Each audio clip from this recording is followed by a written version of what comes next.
Assalamualaikum warahmatullahi wabarakatuh, pemirsa Muslimah Daily dimanapun Anda berada. Kembali lagi bersama saya pada program Muslimah Daily.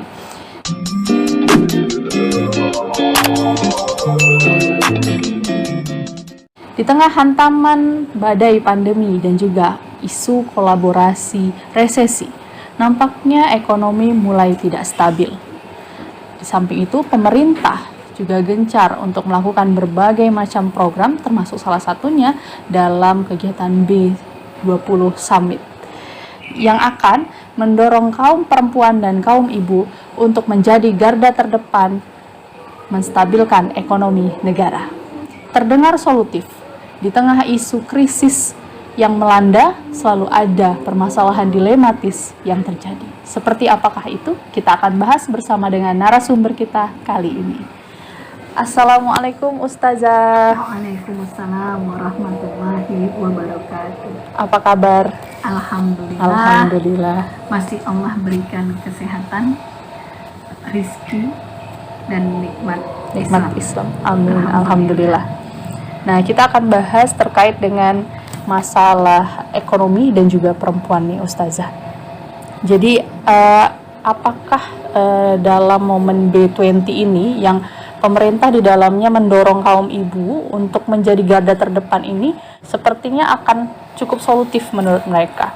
Jadi antara tuntutan dan juga kesukarelaan, benarkah sebetulnya andil wanita pebisnis mampu pulihkan ekonomi negeri?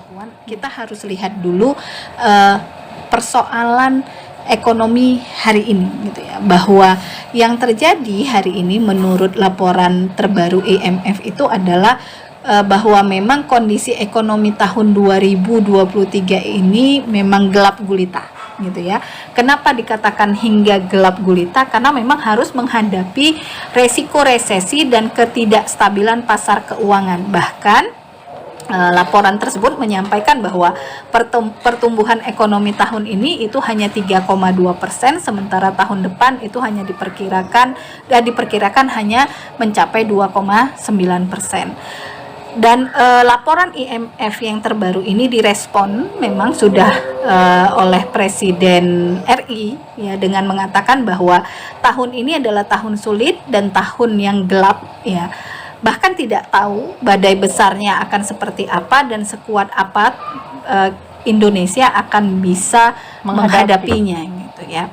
Nah, dan apa yang disampaikan oleh Presiden RI ini gitu ya, ini juga bahkan diperjelas gitu ya oleh Menteri Keuangan RI yang menyatakan bahwa tantangan ekonomi akan semakin sulit dengan diawali dari situasi pandemik, disusul dengan kenaikan harga, sehingga akan ada pengetatan moneter di berbagai negara yang berdampak pada naiknya tingkat suku bunga dan perlambatan ekonomi. Nah, terus kita akan lihat gitu ya, apa dampaknya tadi gitu ya terhadap masyarakat, khususnya ketahanan keluarga. Maka jelas gitu ya, resesi global hari ini itu akan memukul ketahanan ekonomi keluarga. Kita akan bisa melihat bagaimana anjloknya daya beli gitu ya, PHK. Walaupun sebetulnya kalau kita lihat pemerintah sudah mulai katanya ya memberikan penyelesaian atau solusi dengan memberikan bansos, yang lagi-lagi bansos ini didapat dari utang. Ketika bansos itu didapat dari hutang, maka akan memperparah situasi ekonomi Indonesia ke depannya gitu ya.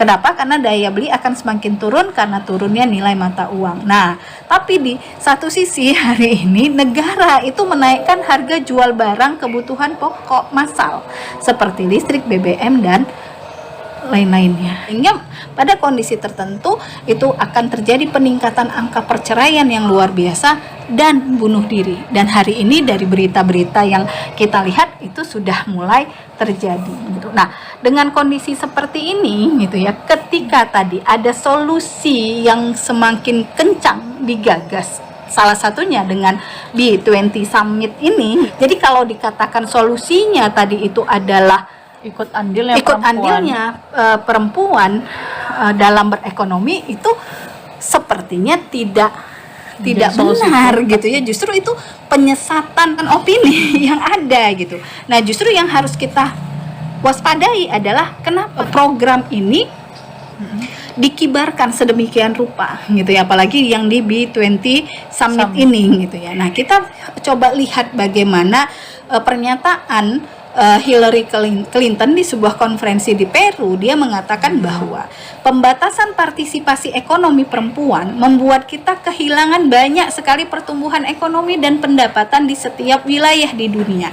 Di Asia Pasifik, lebih dari 40 miliar US dollar dari PDB yang hilang setiap tahun.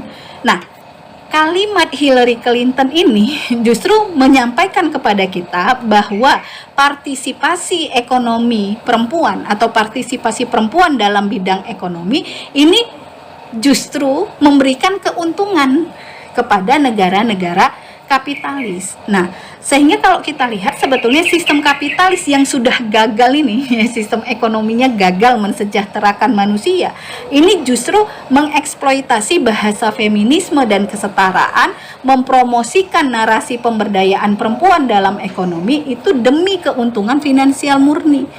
Finansial siapa? Finansial para kapitalis. Artinya gitu ketika perempuan turun, tenaga mereka jadi semakin banyak untuk menghasilkan pundi-pundi keuntungan gitu. Jadi akhirnya penyesatan opini terjadi, seakan-akan ketika keluarga itu kekurangan income gitu ya udah ikutkan aja ibunya.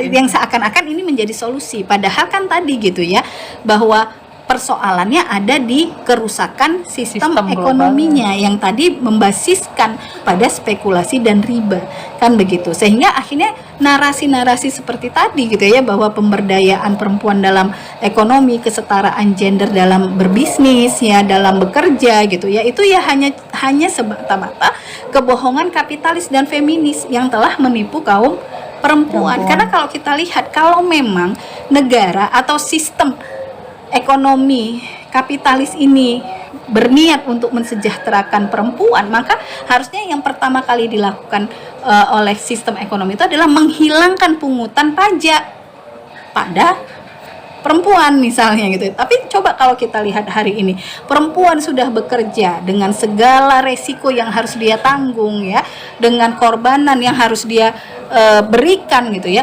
Ketika dia mendapatkan gaji, maka dia harus dipotong pajak penghasilan. Ketika dia membeli sesuatu atau dia makan di luar sana, maka itu harus dipotong lagi dengan pajak pertambahan nilai. Ketika dia punya rumah gitu ya, di lahan yang miliknya sendiri, dia harus membayar pajak bumi dan bangunan. Ketika dia berkendara, yang kendaraan itu dia beli dengan uang jerih payahnya tadi, itu juga mendapatkan pajak kendaraan. Nah, jadi di mananya gitu ya, bahwa negara ini atau sistem ekonomi ini gitu ya berusaha untuk mensejahterakan perempuan. Sementara tadi kehancurannya sudah pasti. Nah, kenapa kehancurannya sudah pasti? Karena akan terjadi disfungsi antara suami dan istri gitu ya. Kenapa? Karena istri merasa mampu menafkahi keluarganya, menafkahi dirinya, dia merasa tidak akan begitu ya memberikan ketaatannya kepada suami. Sementara kan suami sebetulnya punya hak gitu ya, kepemimpinan di dalam keluarganya gitu ya. Nah, sehingga ya, coba kalau kita lihat yang kemarin ya, yang seorang suami membunuh istri, kedua anaknya dan dirinya sendiri, itu kan karena istrinya minta cerai gitu ya. Jadi hantaman yang harus dihadapi keluarga-keluarga kita hari ini itu dari dua sisi arah, dua sisi. Yang satu tadi ekonomi, yang satu lagi adalah ilusi kesetaraan gender, ilusi pemberdayaan perempuan dalam ekonomi gitu. Jadi Ustazah, selain perempuan itu akhirnya dituntut untuk terlibat pada persoalan ekonomi, perempuan juga akhirnya dituntut untuk bisa mendidik generasinya dengan pendidikan moderasi beragama di keluarga. Seperti apa maksudnya itu Ustazah? Iya, perhelatan ke-21 dari IICIS ya, Annual International Conference on Islamic Studies ya. Nah, di mana Menak Yakult Khalil Qomas itu berpesan tentang pentingnya rekontekstualisasi Islam menurutnya perlu didorong terbentuknya konsensus di antara kekuatan politik global untuk mendukung upaya rekontekstualisasi Islam dan melegitimasi pandangan Islam yang sesuai konteks kekinian. Jadi sebetulnya perhelatan tadi atau pengarus derasan moderasi Islam itu adalah ajakan dalam tanda kutip agar mengkompromikan ya ajaran Islam dengan selain Islam atau mengkompromikan Islam dengan ajaran kufur. Bahkan kan hari ini kafir juga dikatakan radikal. Namanya masifnya arus moderasi Islam ini justru yang disasar itu adalah para ibu. Kenapa para ibu? Karena sebetulnya para ibu ini atau perempuan ini memiliki peran strategis. Yang pertama peran domestiknya, yaitu menjadi umun warobatul bait atau menjadi madrasatul ula dan aula, sekolah yang pertama dan yang utama gitu ya. Dan yang kedua adalah peran publik perempuan, di mana ketika perempuan berinteraksi dengan perempuan lainnya dalam masyarakat secara umum, ya apakah perempuan itu belajar mengajar, ya bekerja, melakukan jual beli atau berbagai macam muamalah lainnya gitu ya, maka para perempuan ini dimanfaatkan sebagai agen untuk memoderatkan kaum perempuan lainnya. Nah, kita bisa bayangkan kalau tadi yang pertama yaitu peran domestik perempuan atau peran domestik seorang ibu menjadi umun warobatul bait, menjadi madrasatul ula dan aula, maka dia akan memberikan gitu ya pemikiran moderat pada anak-anaknya.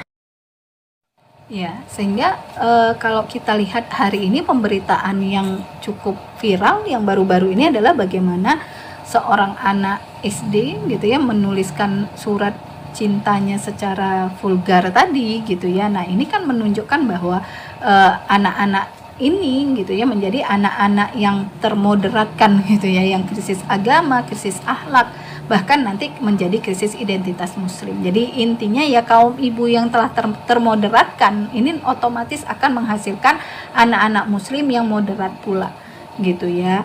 Jadi apakah nanti si ibu gitu ya yang menyerukan atau menyerukan tentang moderasi itu seperti apa, atau justru mereka akan melarang anak-anak perempuan mereka, misalnya contohnya gitu ya, melarang mengaji, melarang anak-anak perempuan mereka untuk berpakaian syar'i dengan kerudung panjang atau pakaian muslimah seperti jilbab atau gamis yang panjang dan lebar. Nah, ini ya inilah gitu ya tampilan seorang ibu yang termoderatkan. Nah, sudah cukup jelas sekali ya Ustazah bagaimana kondisi perempuan hari ini ternyata bukan menjadi penolong seperti itu, tapi malah menjadi korban atas kelalaian dari sistem hari ini yang tidak mampu mensejahterakan masyarakatnya, sehingga akhirnya perempuan itu jadi diikut sertakan pada kegiatan-kegiatan yang sebetulnya bukan menjadi ranahnya perempuan seperti itu ya Ustazah.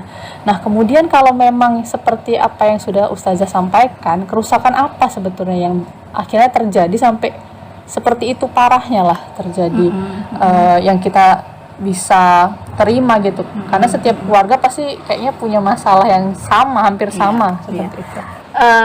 Kita tidak membahas sebetulnya dari sisi hukum perempuan bekerja, karena secara fikih perempuan bekerja itu mubah ya, atau boleh saja, jadi tidak haram juga gitu ya. Nah, tapi kan yang kita bahas di sini adalah bagaimana bahwa bekerjanya perempuan ini dalam rangka untuk menjadi simbol kebebasan bagi perempuannya. Nah, itu kan sesuatu yang kalau kita lihat tidak sesuai dengan fitrahnya perempuan. Berarti gitu sebetulnya ya. Ini sudah dipaksakan oleh sistem seperti itu, Ustazah. Sehingga kita akhirnya merasa bahwa ya kondisi ini mau nggak mau akan terjadi. Nah, kan tadi akhirnya perempuan merasa ya mau gimana lagi, gitu ya. Yang ini kalau kita lihat tadi sebagai bentuk kegagalan negara, sebagai bentuk kegagalan sistem untuk memberikan kesejahteraan, memberikan perlindungan, memberikan kenyamanan terhadap seorang ibu menjalankan fungsinya sebagai umun